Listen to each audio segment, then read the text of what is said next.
क्या फरिश्ते भी रमजान में रोजा रखते हैं? फरिश्ते रमजान में क्यों उतरते हैं? क्या आपने कभी गौर किया है? जब रमजान का मुकद्दस महीना आता है हम रोजा रखते हैं, भूख सहते हैं, प्यास सहते हैं, सिर्फ अपने रब को राजी करने के लिए। तो दिल में एक सवाल जरूर आता है, क्या फरिश्ते भी रोजा रखते होंगे? क्या उन्हें भी भूख लगती है? क्या वो भी इफ्तार करते हैं या उनका मामला हम इंसानों से कुछ अलग है? आज की इस वीडियो में हम इस राज को बिल्कुल आसान और दिल को छू लेने वाले अंदाज में समझेंगे और यकीन मानिए आखिर तक सुनेंगे तो आपका दिल रमजान की इबादत के लिए और बेताब हो जाएगा। सबसे पहले हमें ये समझना होगा कि फरिश्ते आखिर होते कौन हैं। इस्लाम के मुताबिक फरिश्ते अल्लाह पाक की एक नूरानी और पाक मखलूक है। उन्हें नूर और रोशनी से पैदा किया गया है। फरिश्तों की कुछ खास बातें होती हैं। उन्हें भूख नहीं लगती, उन्हें प्यास नहीं लगती, उन्हें नींद नहीं आती और उन्हें गुनाह करने की ख्वाहिश नहीं होती। वो अल्लाह की नाफरमानी नहीं करते। कुरान में आता है कि फरिश्ते वही करते हैं जिसका उन्हें हुक्म दिया जाता है, यानी उनकी पूरी जिंदगी सिर्फ इबादत है, सिर्फ तस्बीह है, सिर्फ बंदगी है। क्या फरिश्ते भी रमजान में रोजा रखते हैं?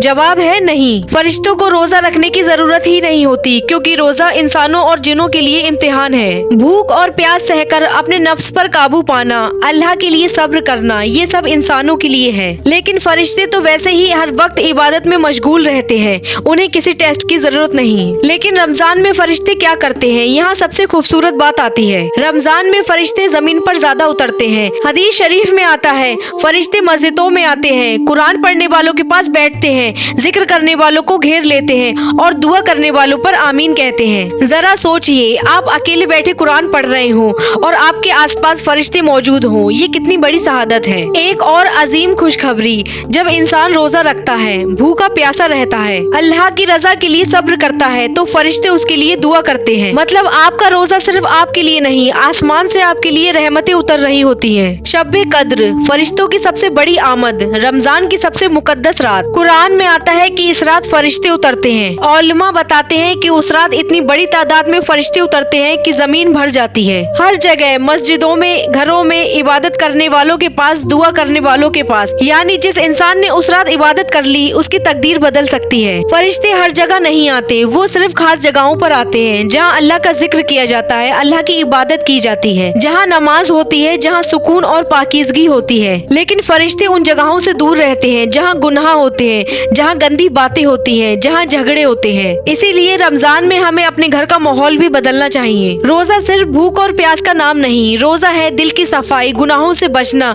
सब्र और तकवा। अगर इंसान भूखा रहा लेकिन उसने गुनाह के काम नहीं छोड़े, वो झूठ, फसाद और गुनाह के कामों में लगा रहा, तो सही मायनों में रोजे की हकीकत पूरी नहीं हुई। सबसे बड़ी खुशखबरी, हदीस में आता है कि जो इंसान ईमान और सवाब की नियत से रमजान के रोजे रखता है उसके पिछले गुनाह माफ कर दिए जाते हैं। वीडियो अच्छी लगी हो तो हमारे चैनल को सब्सक्राइब करके कमेंट में लिखें अस्तगफिरुल्लाह, तो इससे आपका एक गुनाह माफ होगा इंशाअल्लाह।